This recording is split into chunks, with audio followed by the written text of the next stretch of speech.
Sebentar, tak cek dulu di portal, kayaknya ada berapa mahasiswa gitu. Tunggu sebentar ya. MPTI. Oh, 111 mahasiswa. Ya. Ini nggak usah saya presensi panggil satu-satu ya, menghabiskan waktu nanti. Oke, kita mulai. Ini udah lebih dari setengah berarti nggak apa-apa, yang lain biar menyusul. Kita buka dulu teman-teman sekalian, kelas kita pagi ini. Sepertinya kelas pertama kalian ya di semester genap ini. Ya, kita buka dulu dengan membaca basmalah. Bismillahirrahmanirrahim. Baik, kemudian saya mau share-share sedikit ya terkait materi atau terkait MPTI. Sebentar.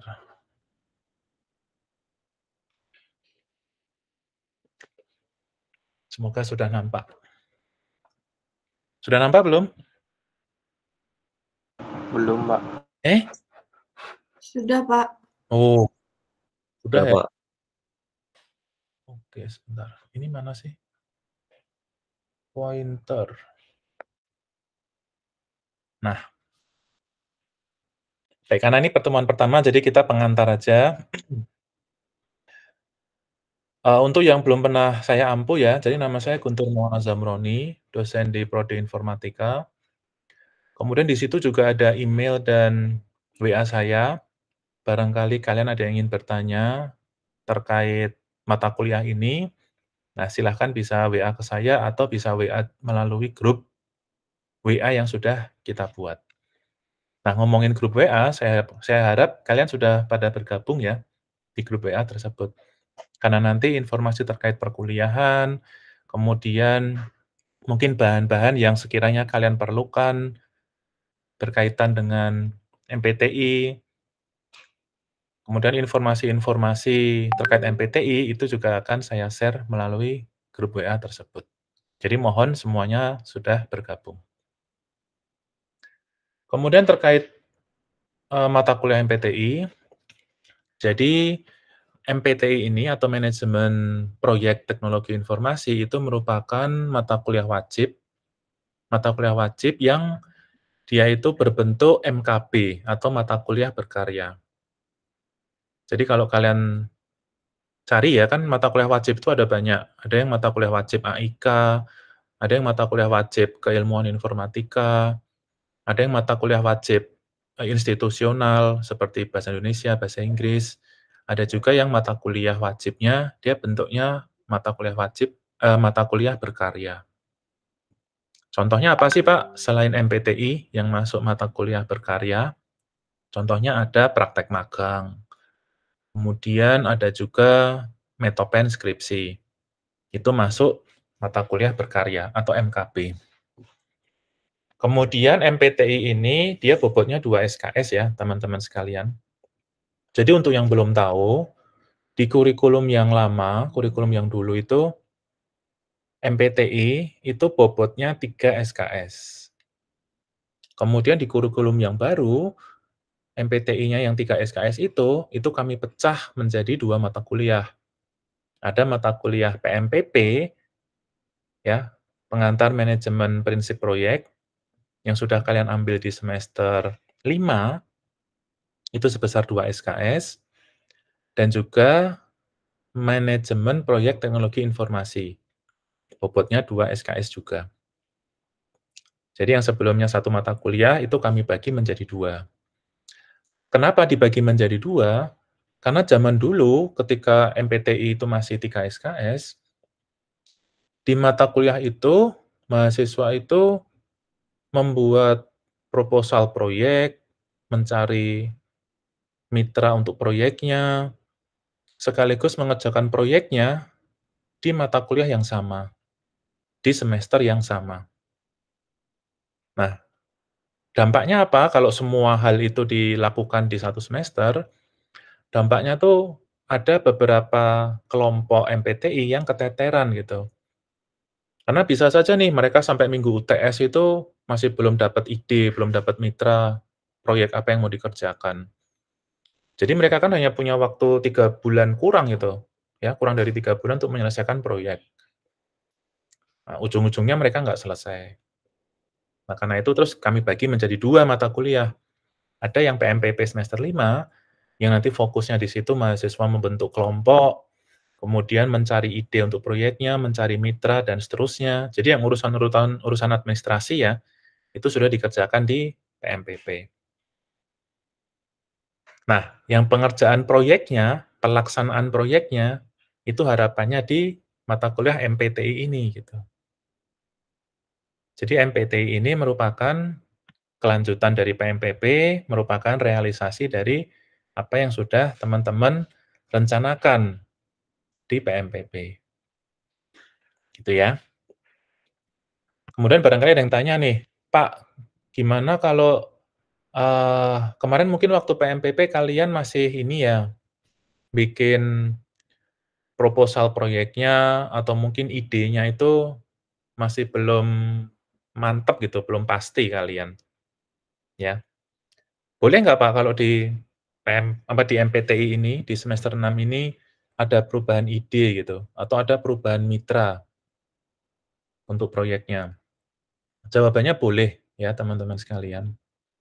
Meskipun sebetulnya kami harap ketika kalian masuk semester 6, itu kalian sudah pasti proyek apa yang akan dikerjakan, mitranya kira-kira siapa.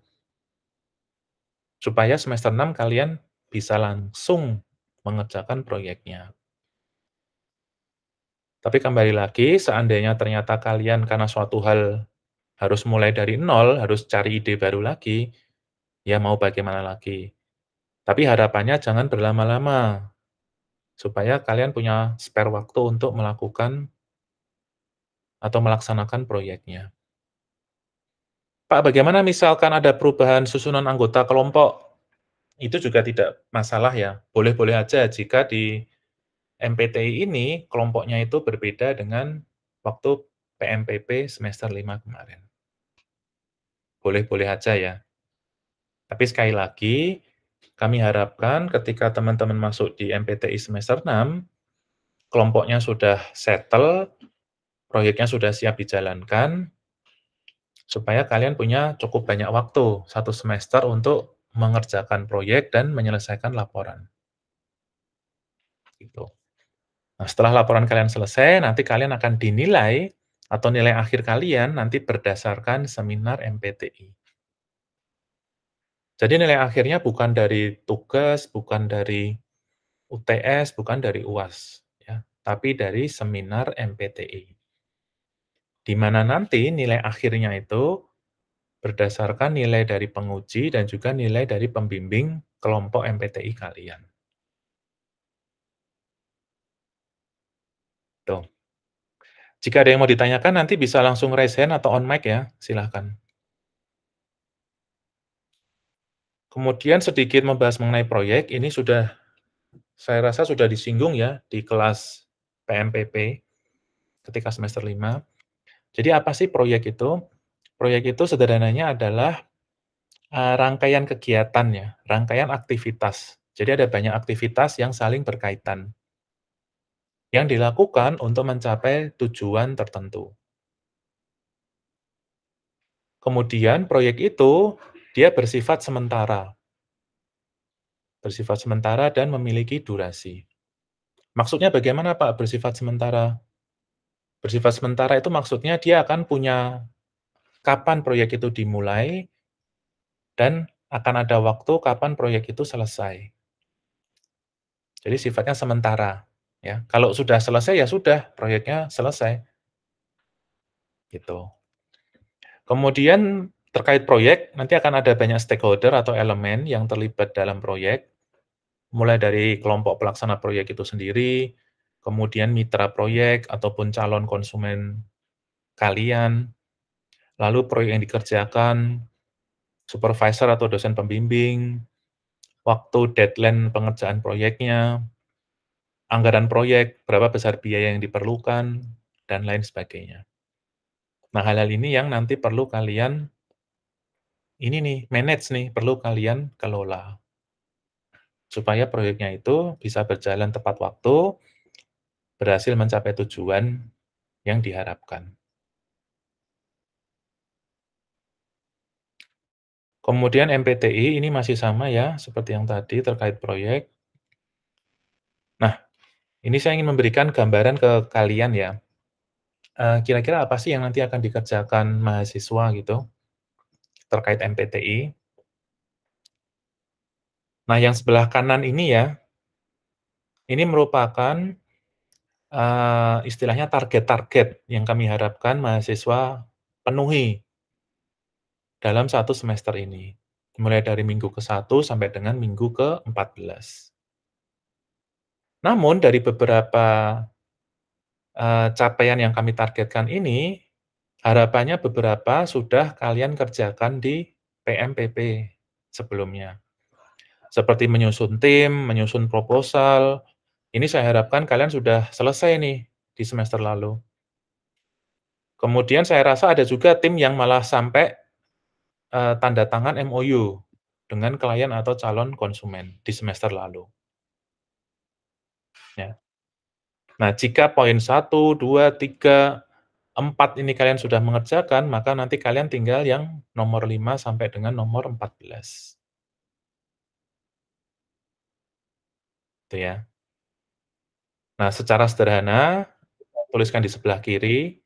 Jadi yang pertama pastinya akan membentuk kelompok, kemudian nanti kalian perlu mencari dosen pembimbing, setelah itu bisa melakukan bimbingan, sampai dengan terakhir nanti membuat laporan akhir ketika proyeknya sudah selesai, dan juga kalian lanjut seminar MPTI. Ini akan saya coba bahas satu persatu. Yang pertama membentuk kelompok. Nah, terkait kelompok ini, maksimal 5 mahasiswa ya. Jadi seingat saya dari aturan prodi itu, kelompok MPTI itu berisikan 3 sampai dengan 5 mahasiswa. Minimal 3, maksimal 5. Boleh dari mahasiswa yang kelasnya beda-beda, tidak masalah ya. Barangkali ada yang 2 orang di kelas A, 3 orang di kelas B, itu boleh, tidak masalah. Kemudian setiap mahasiswa akan memiliki job desk, dan tentunya akan ada honornya, ya. Nah, honornya ini nanti biasanya akan berbeda-beda sesuai dengan job desk-nya. Untuk lebih lanjut mungkin akan saya bahas di pertemuan berikutnya ya, terkait honor dan lain sebagainya itu. Tapi saya ingin menekankan job desk mahasiswa itu seperti apa. Nah, job desk di kelompok MPTI itu bisa berbeda-beda antara satu kelompok dengan kelompok yang lain. Semua itu kembali ke kebutuhan kelompok kalian, ya. Tapi yang pasti ada itu adalah tim leader atau PIMPRO, pimpinan proyek. Itu pasti ada. Nah, untuk yang job desk selanjutnya biasanya sesuai kebutuhan. Ini kita lihat dulu ya, yang di warna biru. Nah, di sini bisa kita lihat susunan kelompoknya itu ada tim leader, sekaligus merangkap sebagai back-end 2. Lalu ada sekretaris, dia merangkap sebagai tester juga, bendahara merangkap front-end, lalu ada sistem analis, dan ada back-end 1. Untuk yang kelompok oranye, ini kita lihat ada tim leader merangkap sebagai tester, sekretaris sekaligus UI UX, bendahara sekaligus sistem analis, lalu ada front-end developer dan back-end developer. Jadi beda ya.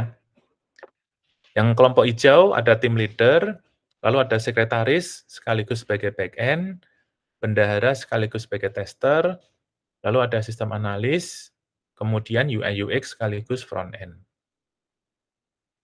Nah, ini sekali lagi dikembalikan ke tiap kelompok. Terkadang ada kelompok yang, dia itu punya posisi marketing, ya. Nah, silahkan jika memang di kelompok itu dirasa perlu adanya marketing. Kerjaannya marketing apa sih? Ya kerjaannya mencari klien, ya. Kemudian mencari calon konsumennya siapa. Nah, selanjutnya, ini kami harapkan ya, kelompok itu sudah fix di minggu-minggu awal. Nah, alhamdulillah jika kelompok kalian tidak ada perubahan dari dari PMPP. Tapi jika ternyata ada perubahan, ya ada yang keluar, kemudian ada penggantinya, itu kami harapkan di minggu-minggu awal sudah fix. Supaya apa? Supaya nanti kalian bisa segera kerja proyeknya itu. Ya, timnya, kelompoknya bisa segera mengerjakan proyek. Nah, nanti, koordinator akan mendata, ya akan diidentifikasi nih, siapa-siapa yang belum punya kelompok. Mahasiswa yang belum punya kelompok, nanti akan kami kelompokkan menjadi satu kelompok, gitu. Nah, daripada nanti kami kelompokkan, maka harapannya kalian sendirilah yang memilih kelompok, membentuk kelompok dengan teman-teman kalian. Kemudian yang perlu diperhatikan ya, khusus untuk job desk sekretaris dan bendahara, ini harus menempel dengan job desk lainnya. Ya, sebagai contoh nih, sekretaris sekaligus sebagai tester, bendahara sekaligus front end. Untuk yang sini, sekretaris sekaligus UI UX, bendahara sekaligus sistem analis. Sini juga nih, sekretaris sekaligus back end, bendahara sekaligus tester. Ya. Jadi mohon diperhatikan, sekretaris dan bendahara ini harus menempel dengan job desk lainnya. Boleh tidak, misalkan sekretaris itu menempel dengan bendahara? Nah, jawabannya tidak boleh ya. Karena kami ingin tiap mahasiswa itu setidaknya menerapkan kemampuan atau kompetensi informatika yang sudah mereka pelajari di kampus. Nah, berarti inilah. Mas Raffi, bocor Mas Raffi. Nah, itu ya. Bentar, kursor saya mana ini? Oh, ini. Ada pertanyaan tidak sampai sini?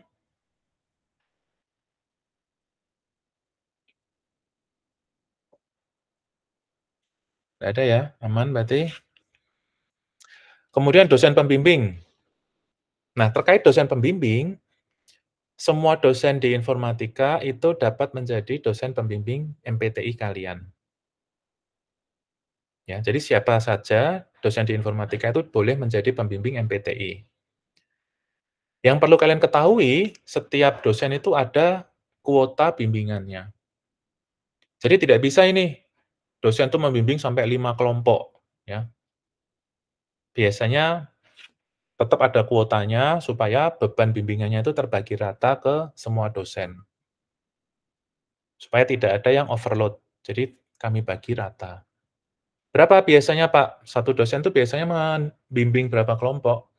Umumnya ya, dari pengalaman kemarin antara 2 sampai dengan 3 kelompok. Biasanya antara 2 sampai dengan 3 kelompok.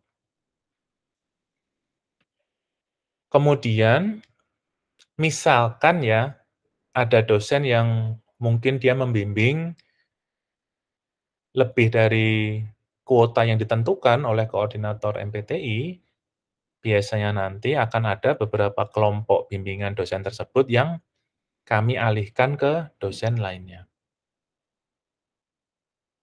Gitu ya. Jadi bisa saja kalau bimbingan dosen tersebut sudah terlalu banyak, nanti akan kami alihkan.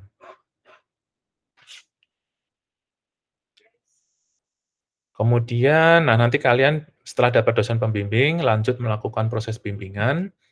Untuk proses bimbingan nanti silahkan ya, secara daring maupun luring. Kemudian jangan lupa kalian laporkan nih di logbook ya. Karena nanti MPTI juga ada logbook-nya. Setelah itu mencari mitra atau klien. Nah ini nih yang menarik ini. Jadi mahasiswa itu terkadang ini ya, mereka sudah khawatir dulu dari mitranya itu seperti apa. Nah, di sini yang ingin saya tekankan adalah mitra itu sifatnya tidak wajib ya. Jika kelompok kalian memiliki mitra, tanda tangan MOU, ya, kemudian memberikan bayaran proyek tersebut, maka alhamdulillah. Tapi jika ternyata kalian, belum memiliki mitra, dalam artian mitranya itu masih dicari sambil jalan, itu juga tetap tidak apa-apa, tidak masalah ya. Namun harapan kami, setiap kelompok itu setidaknya wajib mencoba mencari mitra. Dapat mitra alhamdulillah, nggak dapat ya tidak apa-apa, tetap dicoba cari mitra yang lainnya. Jadi kalian jangan stuck di jalan ya, jangan kalau belum ada mitra kemudian proyek kalian tidak jalan, jangan seperti itu. Sambil mengerjakan proyek, sambil tetap mencoba mencari mitra, mencoba menawarkan proyek kalian. Nah, mumpung saya ingat ya, membicarakan proyek, ide untuk proyek kalian itu boleh berasal dari mitra, boleh juga berdasarkan ide kelompok kalian. Jika kalian idenya dari mitra, contohnya seperti ini. Kelompok kalian berkunjung ke SMA atau SMK tempat kalian sekolah sebelumnya. Kemudian menanyakan apakah mereka ada kebutuhan terkait, TI ataupun terkait sebuah sistem, kemudian sekolah tersebut bilang, "Oh iya, saya perlu dibuatkan sistem untuk mengelola SDM," gitu, mengelola pegawai di sekolah tersebut. Nah, kemudian kalian mengusulkan nih ke sekolah tersebut terkait sistem untuk mengelola SDM, ya. Kalian akan menyusun proposalnya sesuai kebutuhan mereka. Nah, itu berarti idenya berasal dari mitra, ya. Kalian sudah punya mitra tuh berarti, sekolah SMA atau SMK tempat kalian sekolah dulu. Tinggal dilanjutkan negosiasi terkait biayanya, kemudian tanda tangan MOU. Nah, yang berikutnya, ada juga yang idenya itu berasal dari kelompok kalian, berasal dari kelompok MPTI. Contohnya inilah, kalian anggap kalian itu sebagai startup gitu. Jadi kalian eee, melihat di lingkungan sekitar ya, melihat di masyarakat, kok sepertinya perlu adanya sistem seperti ini, sepertinya perlu ada aplikasi yang bisa membantu, apa ya, membantu apa ya, sekarang yang lagi rame itu apa sih? Apa yang lagi rame sekarang ini ya?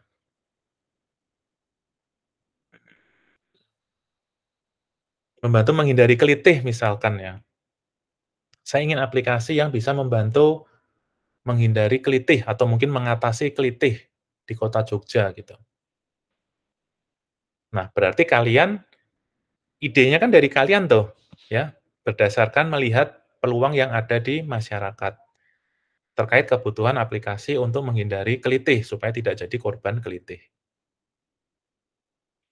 Nah, kalian punya ide itu, ya, tapi belum ada mitranya kan. Nah, nanti mitranya kalian cari sambil jalan.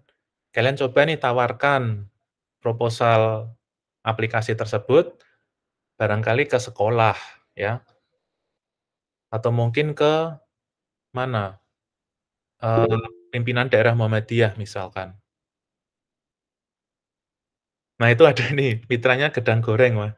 Saya nggak tahu nih gedang goreng, pisang goreng 888 itu apa ya. Nah, tapi contohnya gitu. Jadi ide bisa dari mitra, bisa juga dari kelompok, berdasarkan peluang yang ada di masyarakat. Tapi semua itu ada plus minusnya ya. Jika kalian punya mitra, kemudian kalian ada bukti transaksi keuangan atau bukti pembayaran proyek kalian, maka nanti kalian berpeluang untuk mendapatkan nilai maksimal. Ya, nilai maksimalnya A, kalau yang seperti itu. Tapi kalau kalian mitranya tidak ada ya, kemudian sudah mencoba mencari dengan menunjukkan bukti mencari mitra, mungkin dokumentasi foto ketemu kantor siapa, ketemu pimpinan mana gitu kan.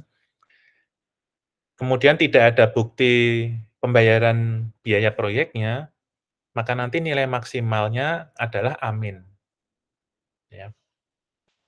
Jadi kami tetap menghargai kelompok yang punya mitra, kemudian betul-betul ada biaya proyeknya, nilai maksimal bisa A. Untuk yang tidak, maka tetap kami hargai juga nilai maksimalnya amin.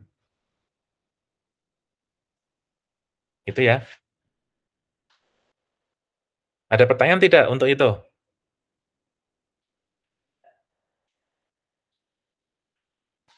Clear ya? Oke. Selanjutnya proposal. Membicarakan proposal ini tidak ada ini ya, apa namanya ya, standar terkait proposal itu isinya seperti apa. Karena nanti kalau kita cari-cari contoh proposal di internet sana, itu pasti isinya berbeda-beda, ya. Cuman secara garis besar nanti, proposal kalian, proposal proyek ya, harapannya nanti berisi cover, kemudian ada abstrak, gambaran umum mengenai proyek kalian itu seperti apa, tentunya nanti ada daftar isi, daftar gambar, dan daftar tabel, ada pendahuluan terkait, proyek yang kalian usulkan, lalu isi proyek tersebut, nanti isinya mulai dari rencana pelaksanaannya seperti apa. Ingat ya, kalau kalian dulu di PMPP ada namanya, manajemen waktu proyek ya, kalian belajar mengenai pembuatan Gantt chart, kemudian membuat work breakdown structure. Nah, itu nanti diceritakan tuh di dalam proposal. Kemudian susunan kelompoknya, anggota kelompok pelaksana proyek itu siapa aja, job desk-nya apa, nomor kontak yang bisa dihubungi, nah itu diceritakan di proposal. Lalu yang berikutnya ada rincian anggaran dan penutup. Ya. Sekali lagi ini tidak paten ya, kalau kalian ingin memodifikasi atau ingin menambahkan sesuatu silahkan. Ya. Jadi proposal ini kami kembalikan ke tiap-tiap kelompok pelaksana proyek. Setelah proposal ada juga nanti namanya MOU, Memorandum of Understanding. Jadi, eee, ibaratnya tuh apa ya, kayak, eee, perjanjian ya, perjanjian atau kesepakatan pengerjaan proyek antara tim pelaksana proyek dengan mitranya, dengan klien kalian. Nah, kalau kalian sudah punya mitra, maka harapannya kalian nanti lanjut ke tanda tangan MOU. Karena MOU ini kan sifatnya mengikat ya. Jadi tiap-tiap kelompok tiap-tiap pihak, pihak satu dan pihak 2 yang menandatangani MOU, dia nanti akan ada hak dan kewajiban yang harus dipenuhi. Bagaimana dengan kelompok yang tadi itu, yang idenya berdasarkan dari kelompok tersebut, yang kelompoknya itu berbentuk startup? Kan mitranya masih nyari tuh, apakah harus ada MOU juga, Pak? Harapan kami, kalian juga tetap ada draft MOU-nya, ya. Tidak ada salahnya kan bersiap-siap. Jadi siapa tahu nih sambil jalan kalian ternyata nanti ketemu, eee, klien kalian atau mitra ya. Ketika ketemu di tengah perjalanan proyek, maka kalian sudah siap nih MOU-nya, nggak perlu membuat dari awal. Nah, jadi tetap harus ada draft MOU. Setelah itu nanti lanjut melaksanakan proyek, ya, sambil melaksanakan proyek jangan lupa nanti kalian sambil mengisi logbook. Terkait logbook ini nanti ada namanya logbook kelompok dan ada juga logbook individu. Logbook kelompok nanti lebih kepada menceritakan aktivitas yang dilakukan oleh kelompok kalian, ya, secara keseluruhan. Untuk yang logbook individu, lebih kepada aktivitas tiap-tiap anggota.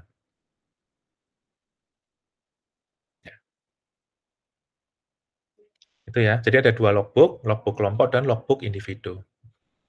Yang logbook individu ini nanti juga akan kalian gunakan ketika kalian menyusun laporan MPTI, khususnya laporan di bab 4. Karena bab 4 itu nanti akan menceritakan aktivitas-aktivitas tiap anggota, aktivitas-aktivitas tiap job desk-nya. Kalau kalian, apa ya, tidak punya logbook individu, khawatir saya nanti kalian lupa, ya. Misalkan nih ada Mas Rido ya, apa sih yang dulu saya kerjakan selama proyek ini gitu. Kalau nggak punya logbook-nya akan kesulitan Mas Rido menceritakan ulang di bab 4-nya itu.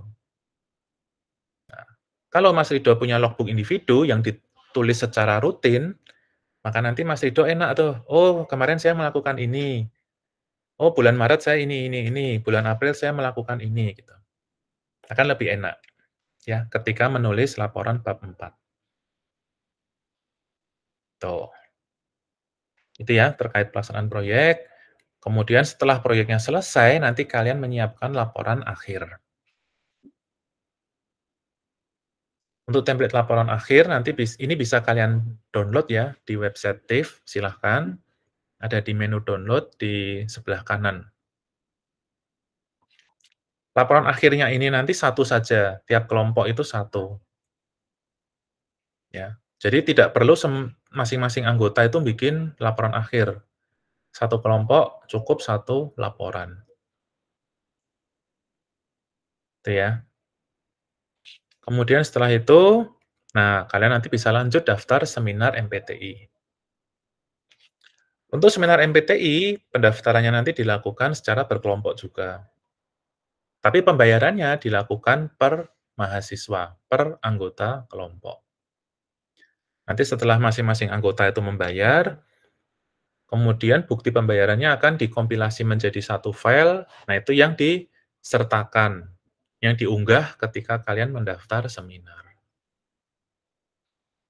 Terkait seminar sendiri,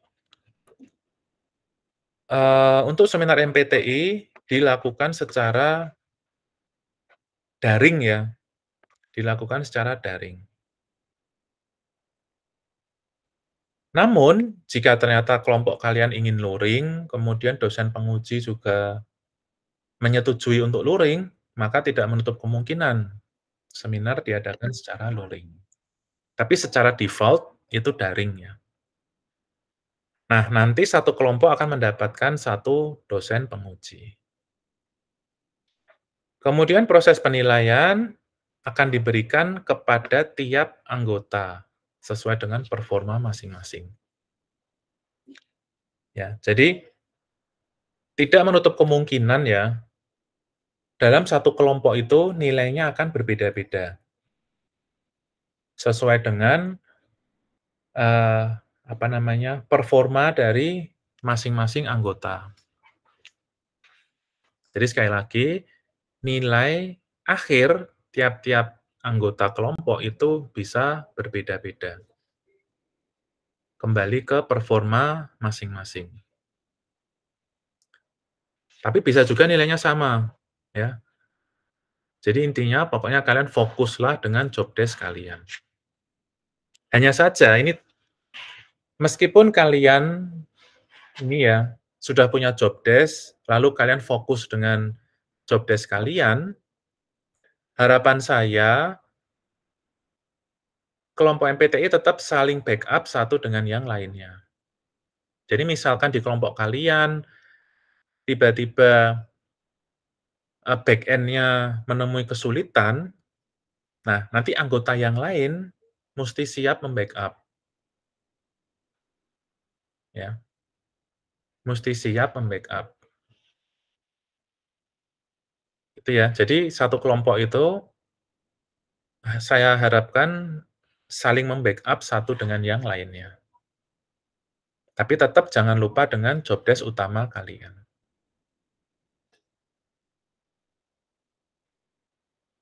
Lalu timeline tugas ini tadi sudah saya sampaikan. Nah, untuk presensi, Presensi dilakukan secara mandiri via portal UAD. Jadi untuk mata kuliah kita ya, karena jumlah mahasiswanya ternyata banyak tadi, sampai 111, maka presensi dilakukan secara mandiri via portal UAD. Itu nanti akan saya settingkan. Nah, mungkin itu ya yang bisa saya sampaikan untuk pertemuan pertama ini, pengantar MPTI.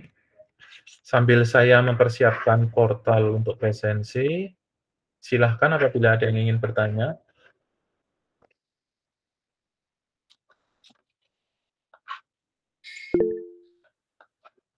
Boleh langsung on mic aja, Mas.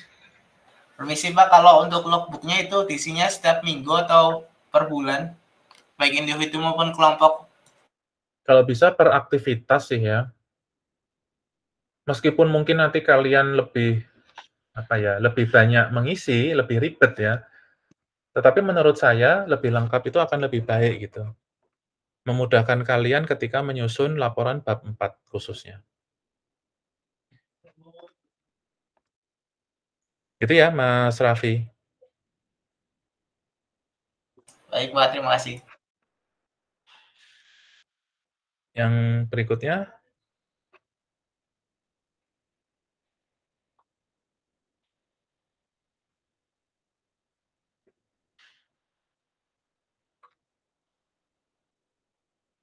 Sambil silahkan mengisi presensi ya, sudah saya buka sampai dengan pukul 11. Pertanyaan berikutnya.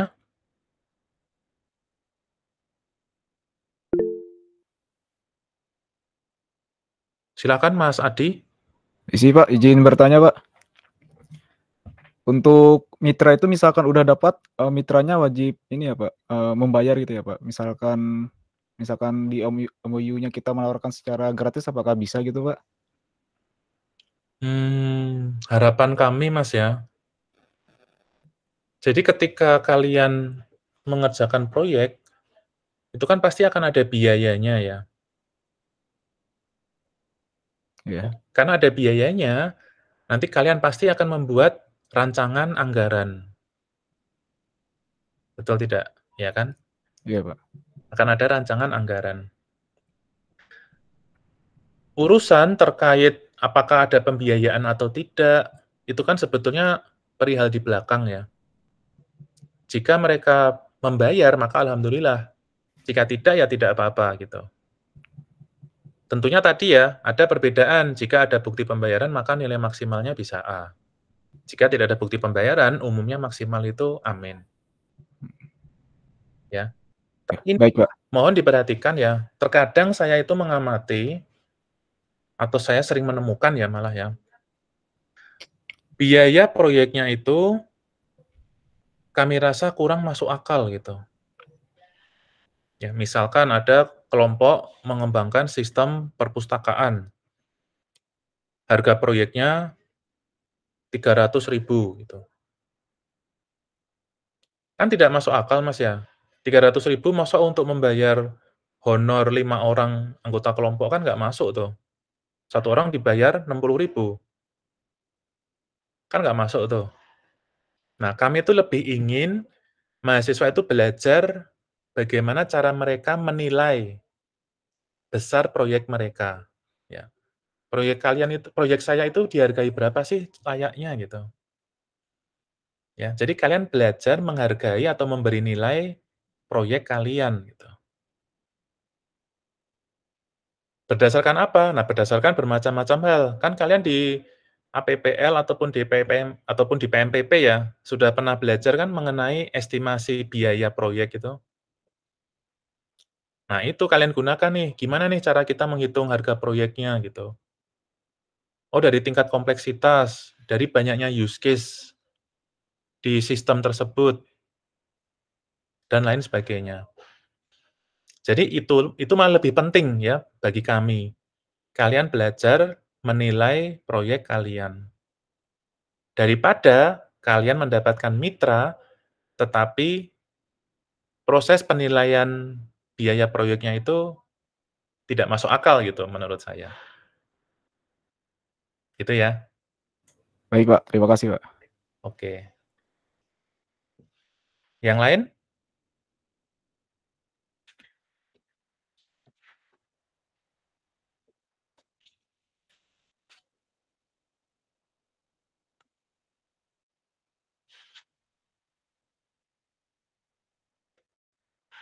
Nggak ada? Oke, kalau nggak ada, mungkin bisa kita cukupkan ya. Wah, ini pada tidur-tiduran nih kalian pasti nih. Pada lemes ya. Baik, saya rasa itu aja ya untuk pertemuan kita hari ini. Kemudian pesan saya ya, mohon dipastikan kelompok kalian, mohon dipastikan ide atau proyek kalian itu akan mengerjakan apa. Jika kalian idenya dari mitra, maka bisa kalian tindak lanjuti dengan mitra tersebut, disiapkan proposalnya yang baik, ya. Jangan lupa di dalam proposal nanti ada estimasi biaya ya. Nah, itu disiapkan. Jika ternyata idenya itu dari kelompok kalian atau yang startup itu, maka tidak masalah ya. Kalian tetap sambil jalan mengerjakan proyek, sambil menyiapkan proposal, sambil tetap mencoba mencari mitra. Ada mitra alhamdulillah, belum ada mitra juga tidak masalah, tetap bisa berjalan. Ada pembiayaan yang dibayar oleh mitra alhamdulillah, kalau ternyata nggak dapat pembiayaan juga tidak apa-apa. Gitu ya. Tadi ada yang angkat tangan, jadi tanya nggak itu? Kepencet? Oke, sepertinya kepencet. Baik, itu aja ya. Dan jangan lupa presensi, sampai maksimal jam 11. Kita tutup kelas kita pagi ini dengan membaca hamdalah. Alhamdulillah. Alhamdulillahirabbil alamin. Ya, sekian dari saya. Wassalamualaikum warahmatullahi wabarakatuh. Waalaikumsalam warahmatullahi wabarakatuh. Ya, selamat tidur mungkin kalian ya.